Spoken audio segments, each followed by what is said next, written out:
Welcome to Supercool, the show about extraordinary solutions that cut carbon and improve modern life. Each week on Supercool, we go behind the headlines to pinpoint the stories and data accelerating the low-carbon economy in towns and cities across the U.S. and around the globe. I'm your host, Josh Dorfman. Some of you may have seen the big news coming out of the world of climate tech this week, as Fast Company reported on a deal between D.R. Horton, the largest home builder in America, and Planted, a startup manufacturing carbon-negative building materials made from grass instead of trees. The agreement is for 10 million panels that will now form the walls of tens of thousands of new homes across the country and help sequester carbon dioxide removed from the atmosphere. It's particularly meaningful to me because I'm a co-founder and was the founding CEO of Planted. I currently sit on the board, and I'm just over the moon for everyone who has been hustling to take our climate technology and materials mainstream. Today on the show, we're featuring a climate tech company and founder who is accelerating change in the residential housing and renewable energy markets, and also rapidly gaining mainstream adoption. That company is Dandelion, now the nation's leading geothermal energy company. And that founder is Hannun, who started the company as CEO and currently serves as president and CTO. Kathy has been recognized as a CNBC Changemaker, a TED Fellow, one of Fast Company's most creative people in business, and in MIT Technology Review's 35 Under 35.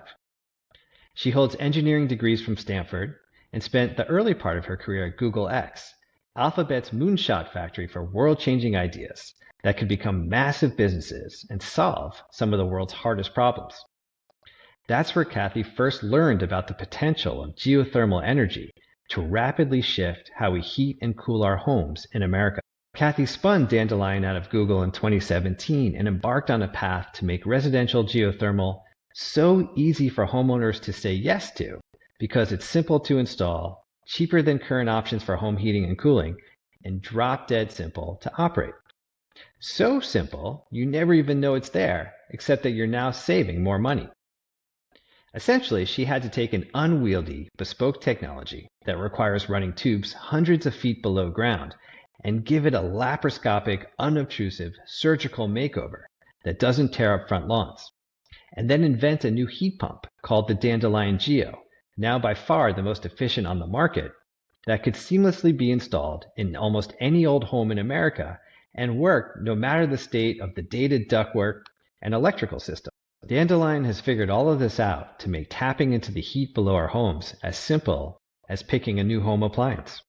Make a call, installer shows up, system goes in, and voila. That's the revolution. It's a drop-in replacement for old tech and fossil fuels. And that's why Dandelion is now rolling out nationally through a dealer network that is thrilled to offer Dandelion's solution. It's simple and affordable to install. Dealers make money. Homeowners save money. Consumption of fossil fuels is slashed. Everyone wins. So much so that Lennar, the second largest home builder in America, is now starting to install Dandelion Geo heat pumps and ground tubes in its new residential developments, which means geothermal will now be the default energy source for home heating and cooling for thousands upon thousands of Americans. It just comes with the house. An exciting theme we're tracking at Supercool is the spread of the underground climate economy, meaning we increasingly see cities moving infrastructure like trash removal underground and harnessing local sources of renewable energy like geothermal, as in the case of Boise, which operates the oldest municipal system in the world and largest in the US, and waste heat recovery from sewers, like in Vancouver, which uses a system developed by Shark Energy to provide zero-emission heating to over 6,000 Vancouver apartments. That's what we cover in Supercool episodes 2, 5, and 12, respectively, if you want to go back and take a listen. And Dandelion reinforces this trend, but the company's solution does something more. It gives communities and individuals agency over their energy choice. Unobtrusive, cost-effective, low-carbon, long-lasting, and practically maintenance-free. Who wouldn't want that? Here's my conversation with Kathy.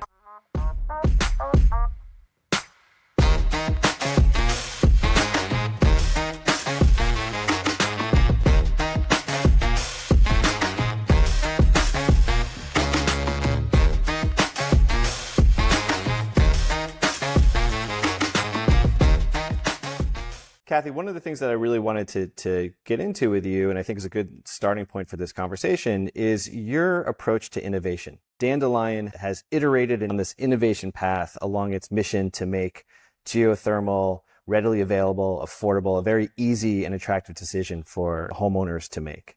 Can you talk to us about your approach to innovation, how you've developed your playbook or methodologies or just your mindset around that topic? In the years before Dandelion, I worked at Google X, which is Google's innovation lab. So they do projects like Waymo, which is the self-driving car, and they've ventured into many different projects. And all of them sort of have this characteristic of being very ambitious, very innovative, what Google calls moonshots. So trying to come up with science fiction sounding technologies. And I feel so lucky that I got to work there, especially early in my career. And I learned a lot from that experience. But I think one of the really meaningful things was quite personal, which is, I think, innovation, especially technology innovation. It seems a little magical, at least it did to me as somebody outside of it. It's hard to even know how to you would even start to go about trying to create something new in technology. And I think one of the things that was such a benefit of working at X early in my career is that it demystified it. It's like I got to work with my colleagues who are very talented, but see their methods for how they approached innovation and not only the successes, but also the failures, right? I think it's a very human endeavor, like everything else, full of mistakes and false starts, and that's fine. And I think it also just made it feel like, oh, I can do this, right? And I think that's such an important step for anyone just to believe that, yeah, this is something that I can learn just like anything else. So when I was working at X, that's when I really started learning about geothermal, and the concept that would become Dandelion started there. And at X, your title, was it Rapid Investigator? Is that Close. It was Rapid close? Evaluator. Yeah. Okay, I was thinking about that because I had this title. I worked briefly when I was in business school. I did this internship in Hong Kong for the Economist Intelligence Unit, and it sounds way cooler than it actually was. But the coolest part was they messed up my business card, and so I was just like an analyst, but they just put like analysis, and I would hand that out at bars, and people would be like, analysis for the EIU? Like what, who do you really work for? You know? And I was like, that was the best part of the job, honestly. So when I read like about your title at Google X, probably in San Francisco or like the Bay Area, people are like, okay, like we know what that is. But if like elsewhere in the world, I would think people are either like, okay, this person's probably too smart for me to talk to, or what the heck does that even mean? Yeah. Rapid Evaluator was the title because our mandate was to very quickly try to ascertain if new concepts for things that X could pursue were made sense to pursue or not. And specifically, there was a philosophy that the sooner you could prove something wasn't going to work, like try to find the fatal flaw of an idea, do that as quickly as possible because opportunity cost was extremely high in that environment. And I do think that perspective is a useful one when I'm, of course, all of us in our jobs, certainly me today, constantly trying to evaluate new ways we could approach the problem of making geothermal less complicated, more affordable, more scaled. And it is very valuable to get very efficient at trying to pinpoint, okay, is this a dead end? Let's just identify that as soon as possible so that we're not wasting our time. There's like a ruthless pragmatism there that I've really grown to appreciate, especially since starting a company myself. That's awesome. I read that someone else working at X had posted this lengthy email saying that geothermal could have this incredible potential for Yeah, maybe more than anything else for revolutionizing energy, probably in a shortened time frame, right, than many other things. exactly. And this piqued your interest. And you're going to talk about how you rolled out, took Dandelion out as a startup, raised capital, and kind of your journey. But when you're doing this type of evaluation, what is it? Is it all theoretical? Are you building stuff? Is it prototyping? Like, how are you evaluating whether this is actually a viable idea Mhm. within X before, in your case, you spin it out? It really depends on the idea, what aspects of it are most important to stress test. I think for the geothermal concept in particular, at least in those early days, so much of it for me was really understanding, honestly, like what are geothermal heat pumps? Mhm. Why could they be important? What are the costs? Why, if they're so good, like why are they so niche? That's the core question. And that email you referred to, so it was sent by a software engineer in the New York office named Bob Wyman, who was sort of unaffiliated with X or anything related to geothermal at Google, but just had this and has to this day a strong passion for geothermal heat pumps.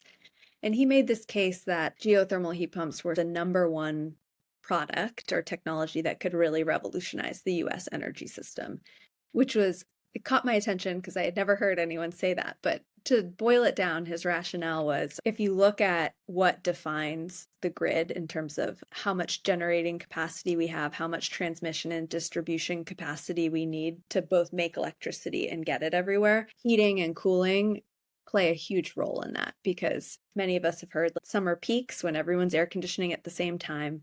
That really drives peak demand on the grid. So you need to build the grid to accommodate those days, which drives a lot of your cost and technology choices for the grid.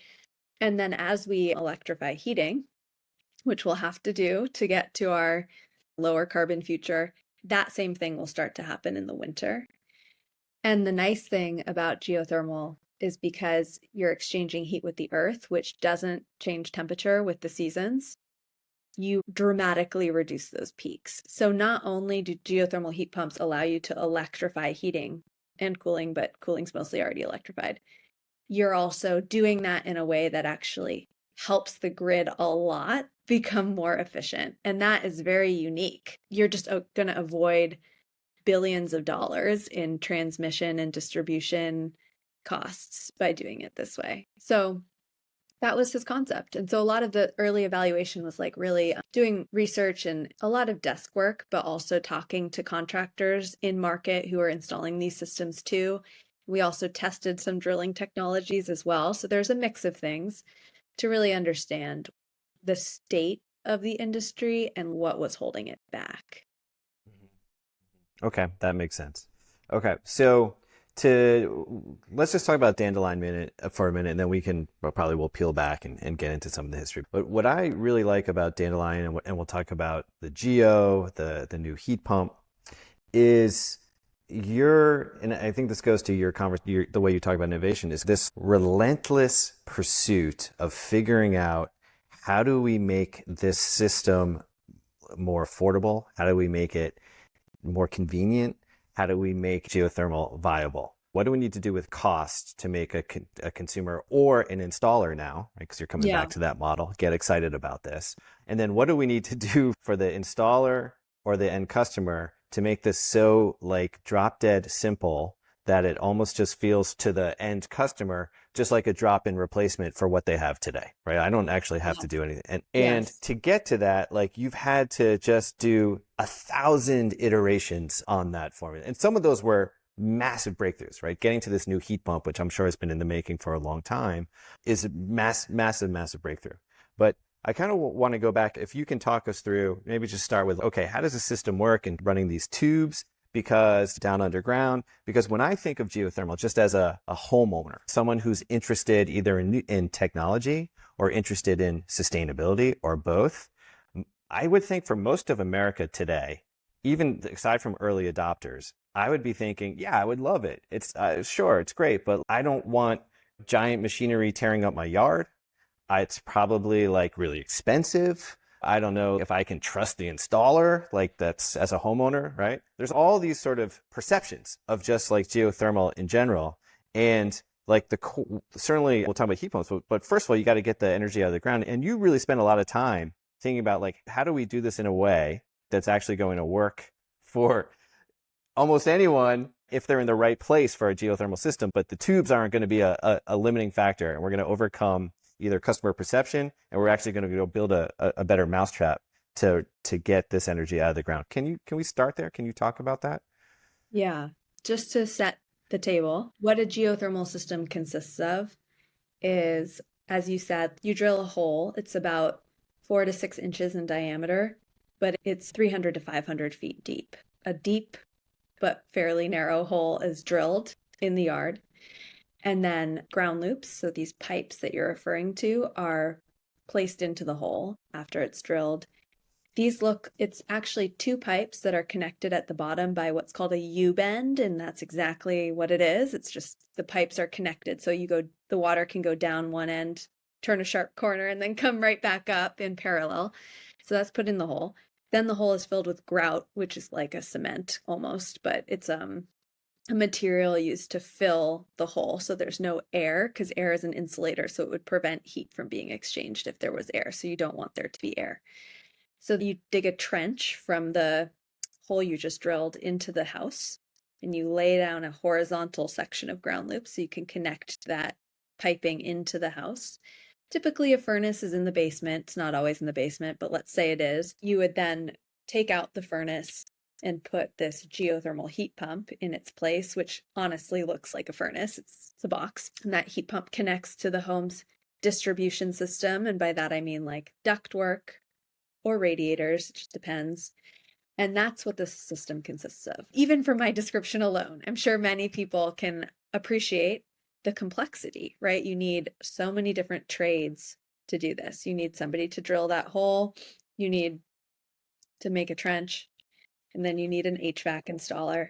One way to think about this industry is before the rooftop solar industry, you would have had to get a roofer to work with an electrician who could work with somebody who knew about solar in order to install a rooftop solar system. And that used to be the case. It was like a very boutique specialized thing that only a few people did. And it was very expensive and complicated. And now there are just people who do solar, and it's much easier. And as a customer, you don't need to know about roofing or that much about electrical systems. Right. You can just hire Sunrun or whoever, and they'll put in your solar system. And we needed to make the same thing happen with geothermal if it was going to go anywhere. You get started, and you spin out of Google, was it 2016, 2017, that time frame? 2017, yep.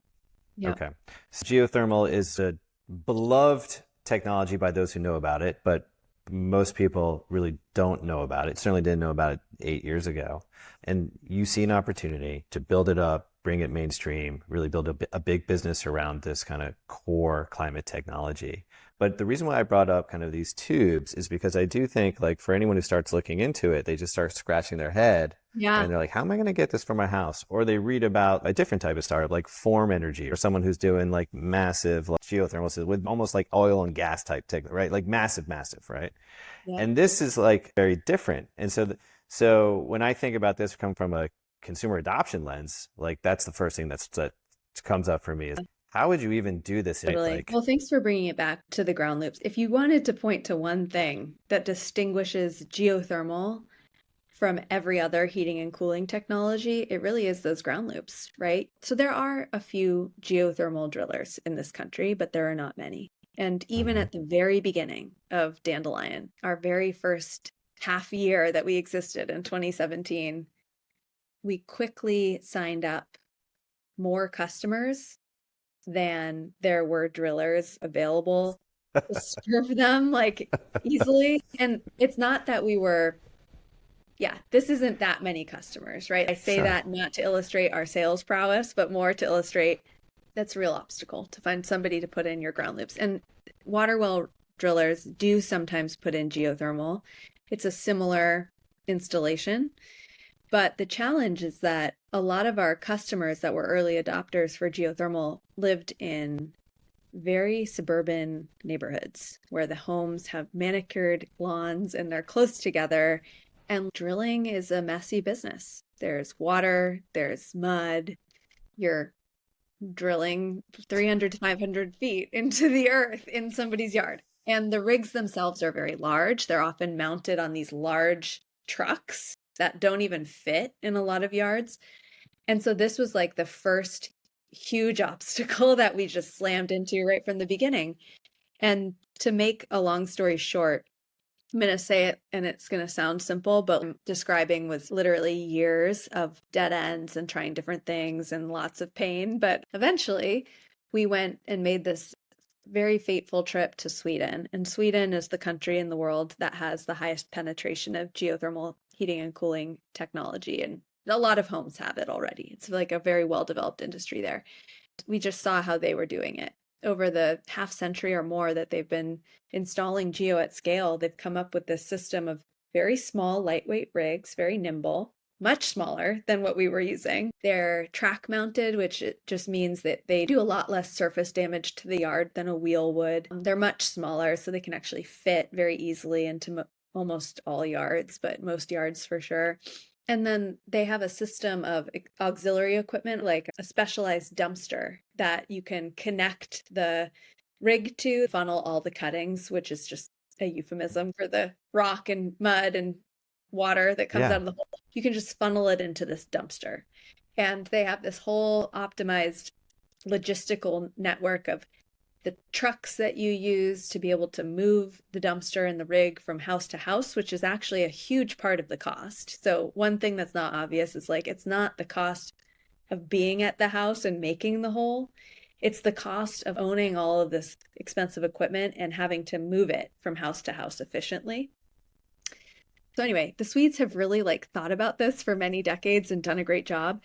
You can't exactly copy what they're doing to the US because they're just different laws and rules and trucks look different. And I don't know, there's just some things that don't translate, but they did help us. So they really partnered with us and helped us figure out how to tailor what they had done to the US market. And so now we have, as Dandelion, our own fleet of residential geo-optimized rigs, and they can serve suburban homes and rural homes, and keep the yards clean. And it's just a much better product. Like, it's a much better customer experience. It's actually less expensive too. Everything about it is better. Yeah, this really resonated with me on 3 different levels. One, as I talked about, from the customer perspective, right? Okay, you're solving a resistance point for me if you can do this more surgically, so to speak. Smaller tubes, made me think of like laparoscopic, like hernia surgery technology, is that right? Like, that's just right. much more precise.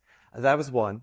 2 was you go to Sweden and you find businesses or stakeholders there who are willing to work with you. And one of the things that has come up on Supercool time and again, usually at the city level, is this exchange of information globally between cities that are working on carbon reduction.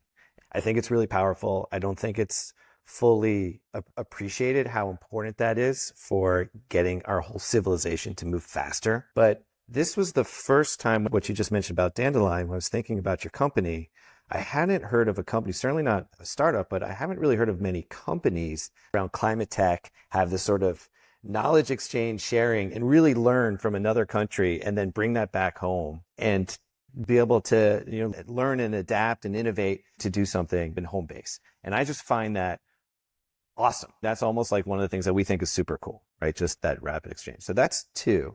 And then the third is with planted with around carbon negative building materials. One of the things that we've looked at, and this was a parallel for me, was that like Dandelion, we've vertically integrated and felt that was the best way to go from like tissue culture lab with this grass that we grow because it's proprietary to us and we need to keep the cost down and get it to the farmer. And it's kind of like a grass that looks like sugarcane. So we're looking at mechanical equipment to automate harvesting, and what's in America isn't going to work for us. So we had to go overseas and figure out, okay, are there things elsewhere that's been maybe more nimble, just different, that we can bring back to keep our process going and really keep our costs down? And so a lot of that resonates just from a scrappy startup perspective. Sounds like there's probably a little bit of like timing and luck in finding someone who's like willing to talk to you and being like, yes, that's the thing. And you keep going really fast. I think that's something that for other companies to consider as they're trying to iterate, right, and innovate and look for the answers, to be open to, that the answer can come from elsewhere, accessible. Absolutely. Yeah. And I think the work we had done trying to solve the problem in any way we could think of in the years before that visit to Sweden made it so that when we got there, we knew we were seeing something really special. It's like we had to learn what the problem was. And sometimes you can do that at a desk and it's obvious. And other times it's not. And the powerful thing about the startup model is that you get started and like you learn. Exactly. That's what launch and iterate is. It's a very painful way to understand what the problems are, but it's a very powerful way because you are experiencing the consequences of those problems every day. And on the heat pump side, so the Swedish drilling approach was like a very meaningful step forward for us in terms of overcoming many of the barriers on the drilling side or the outside of the house with geothermal systems. There's actually a lot of barriers on the inside of the house too, and it's not geothermal specific, it's to heat pumps in general. And we've retrofit around 3,000 heat pumps in the Northeast. And so we've learned a lot. I guess that's kind of an understatement, but yeah, we've learned a lot about what those barriers are inside the house, and they are significant. Like we often find that retrofit homes, the ductwork that's part of your HVAC system that delivers the heating and cooling to your home. So what connects the vents in the house? Yeah, the giant things up in the attic. We all know, that are like, they seem a little flimsy, but the air's like everyone, like the giant, the ducts that are moving air through a house. Tubes or whatever. Giant tubes. Okay. Yeah, so that's the duct. So those are often too small right now for heat pumps. And the reason for that is furnaces and boilers tend to make air that's hotter than what a heat pump makes. The heat pump is still making air that's like 100 degrees. So it's hot enough to heat your house for sure. But furnaces make air that's up to 140 degrees. And when you have hotter air, you don't need as much of it to get the house to 70 degrees, let's say, right? So therefore your ducts for a furnace are smaller. Anyway, this is a big problem for many homes. You can't just take the furnace out and put a heat pump in because the ducts will not be large enough to distribute enough air to keep the home at the temperature you need it. So that's one issue. Another big issue is that many homes just don't have the electrical capacity or service available to support a heat pump. So then you would need to do what's called a main panel upgrade, which is, I don't know, anywhere from $4,000 to $9,000, and you have to coordinate with the utility, so it can add like 6 months to a project. It just adds a lot of cost and complexity. Then there's another issue where homes in cold climates, they need a lot of heat, especially existing homes that aren't always well insulated. Sometimes the existing heat pumps on the market don't have enough what's called heating capacity, so don't produce enough heat to serve some of these homes. So all of these issues are overcomeable. You can redo a home's ductwork. You can do a main panel upgrade. You could put 2 heat pumps in the house instead of 1 to deliver enough heat. But the problem is they all add a tremendous amount of cost and complexity to a project.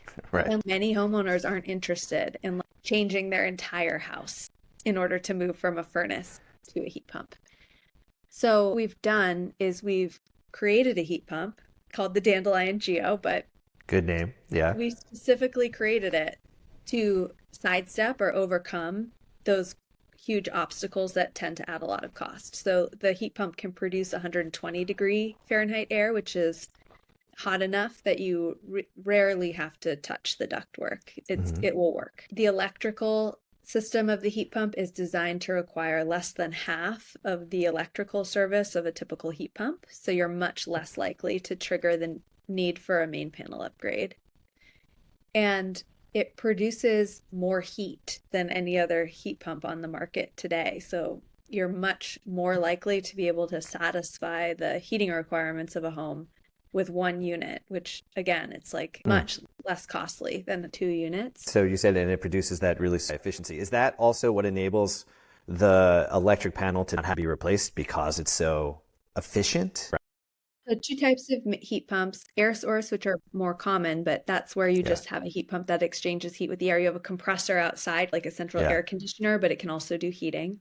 Yeah. And then what Dandelion does are geothermal heat pumps. So very similar, but instead of exchanging heat with the air, you're exchanging it with those ground loops in the ground. So for most air source heat pumps installed in the Northeast, you have the heat pump, but then you also need to have an electric backup heating system for when it gets really cold. And it's like part of the heat pump. It's like part of the package, but that electric resistance heating capability is built in. Yeah. And it serves 2 purposes. Its purpose is when it gets super cold out, the air source heat pump's heating capacity drops. And so you have that electric resistance heating element to compensate for that, so that the total amount of heat that the unit produces, even when it's very cold, is sufficient for the house. And then the other purpose of the electric resistance is if your heat pump were to break for whatever reason, the compressor fails or something happens, you still have that electric resistance heating to make sure that you have something until your heat pump can be fixed. So that's air source heat pumps. Many geothermal heat pumps just copied that model. So they have the compressor that needs electricity to run and the whole heat pump system that it supports. But then you also have this electric resistance heating capability. And the interesting thing is, and this is not a profound insight, I'll be the first to say, but like geothermal heat pumps are useful because, well, one of the many reasons they're useful is that the capacity really doesn't drop off very much when it's cold out because you're not exchanging heat with the air and the ground doesn't care that it's cold out.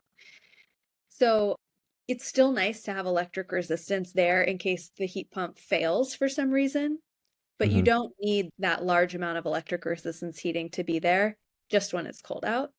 So all we did was take advantage of that fact and say, instead of designing the electrical system to support both the compressor and the electric resistance in parallel, in which case you need enough electric capacity so that both are on at the same time, we can just have a relay where the full electric resistance only comes on if the compressor fails.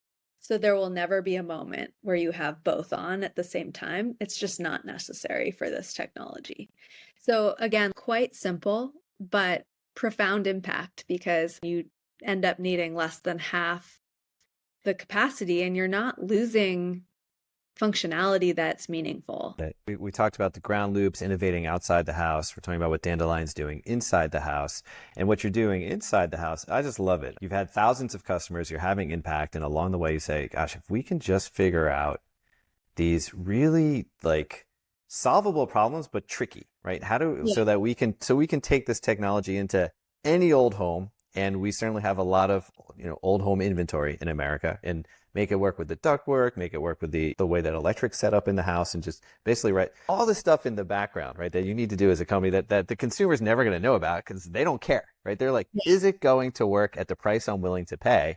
And which kind of leads to the third kind of innovation, the way that I see it, where you've adopted some of the learnings from the solar industry in terms of financing for many customers starting in the Northeast, and now I'm guessing in the northern Midwest and some other places.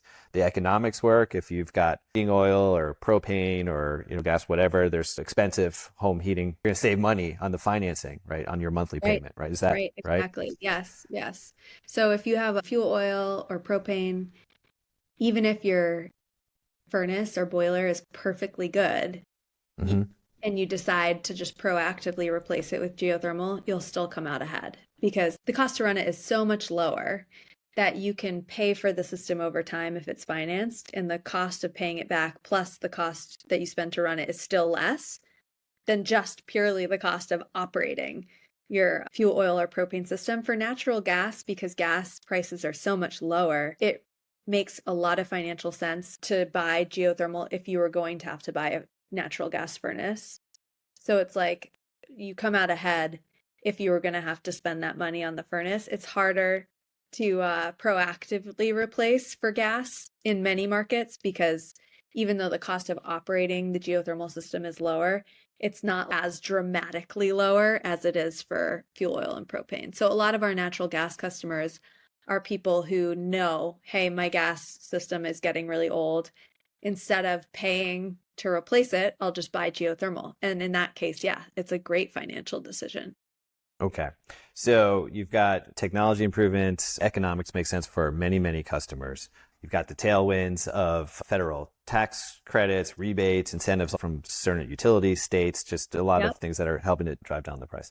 One of the things that I wanted to ask you, we've seen innovation happening around geothermal in some other sectors of the economy, like in Framingham, Massachusetts, where one of the big utilities, is building a district geothermal system. It's the first time a natural gas utility is actually building this infrastructure. And what I wanted to ask you, I was thinking about that and how you might perceive that. And I was thinking about comments from like Elon Musk years ago when they were saying, well, what are you going to do when Ford and GM and everyone else jumps in this thing? He's like, I'm going to thank them for all the free marketing I'm going to get because they're going to actually teach people about EVs.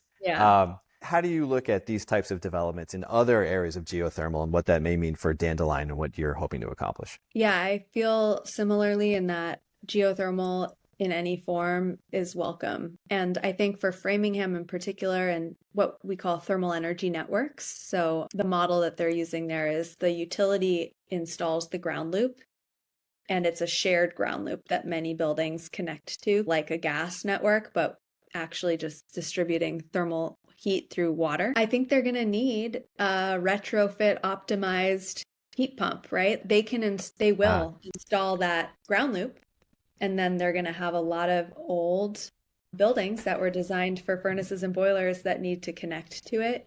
So I'm hopeful that the work we've put into solving those problems and addressing the barriers in the way of retrofitting buildings will be useful and valuable as more and more Cool. utilities adopt this model.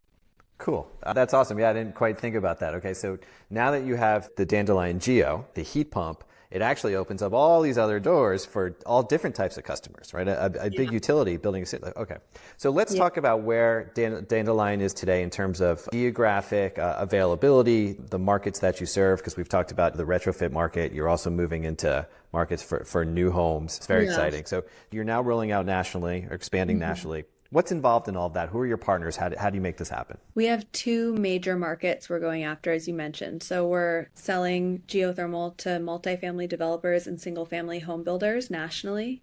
And that is very exciting because in a lot of markets today, it's less expensive upfront. Not just over time, but literally upfront, it's less expensive for multifamily developers and single family home builders to get geo installed than to do the conventional option because we have so many rebates and tax incentives and energy code requirements that geothermal really efficiently helps you meet. So we're seeing great traction. It's early for us in that market, but we're looking at projects all over the country, but the Northeast, New Jersey, New York, but also the Mid-Atlantic. We're starting to see a lot more uptake. There's a ton of building going on in the Southeast, so we're seeing some activity there, which makes a lot of sense. And then also Colorado and some of the states around there. I could just go on and list so many states. Yeah, that's cool. Because there's a lot. For much of our past, we've been vertically integrated. We've been doing the drilling and the heat pump installation. But now that we have the Dandelion Geo and we've simplified the interior installation, we're starting to sell the Dandelion Geo heat pump to contractors nationally. And so as we sign up contractors, we're opening up new markets across the country, which is also exciting. As a startup founder, probably that very small, like 1% who is a little bit different, but most startup founders need to draw some validation by being able to raise strong rounds of venture capital. Dandelion's done that successfully through Series C. And that puts you in some rarefied air from the kind of startup founder perspective, but certainly no guarantee of success. But where I'm going with this, the bigger business validation is for Dandelion to be able to go back to national installers, or maybe installers, third-party installers are coming to you, right? Because you tried to do this kind of out of the gate in the early days of Dandelion, and now they want to partner with you, right? Now they're saying, hey, we want to be able to install these systems because Dandelion have figured out really the value proposition to the customer and really the value proposition to me, the installer, to bring down price, make it really easy for me to install, make it work in all of the kind of customers that I serve. Let's partner together. And I would think that's got to provide, I mean, obviously you're still relatively early in the journey of this company. I would guess a certain amount of satisfaction, pride, you really figured something out, because this is a huge unlock, right? You can go so far being vertically integrated, but you'd have to raise so much money to be able to do it, right? So is that how you and the team feel about this moment? Is it really particularly validating to now have this kind of national rollout opportunity? I think for me, the two most validating things are the things that give me the most satisfaction in terms of progress for the business. The first is when I meet people that have one of our systems and they love it. And that is, I mean, it's a great system. Traditionally, geothermal systems have been luxury systems, and there's a reason for that. They're like really great systems. And so when I talk to a homeowner and they're like, raving about how much they love the geothermal system. Yeah, I love that. It's like, okay, this is great. So that's probably number one. But then number two is profitable revenue, which sounds abstract, but because one thing I love about It doesn't sound Dandelion. abstract to me. It sounds very Okay, good. precise and clear. Good, Yeah, good. yeah, Like one yeah. thing I love about Dandelion is that our impact, like our environmental impact, is 100% tied to our revenue because we make money by selling and installing geothermal systems. That's just the only way we make money, right? For the most part, it's the only way we make money. So if we grow our revenue, we're growing our impact. There's just no conflict there. And that is so nice that the business pressures are actually very productive in terms of pressuring us to increase our impact.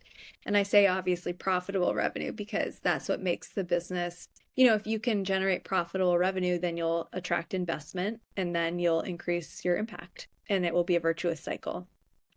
And truly So sustainable in that way truly as a sustainable, business, right? right? Yeah. If we can make it very profitable to replace fossil fueled heating systems with geothermal heating systems, then we will be well on our way to truly addressing this big problem and having the impact we want to have.